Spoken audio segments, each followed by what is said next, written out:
How to fix messages are missing sync now on Messenger. For that, first of all, make sure that you have updated version of Messenger application. Once you check that, launch your Messenger application and make sure that you have logged into your account. Now, hit on the three lines from the top left corner. From there, tap on setting gear icon, then hit on privacy and safety. From there you'll see end-to-end encrypted chats option available. Tap on that. From there, you will see two options. Among them, choose message storage and make sure that there is no turn on secure storage.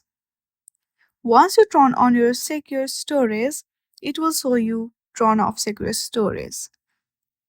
You have to make sure that it is turned on. Then your problem will be solved. I hope you like this video. If you like this video, then please do not forget to like and subscribe to our channel. Thank you for watching.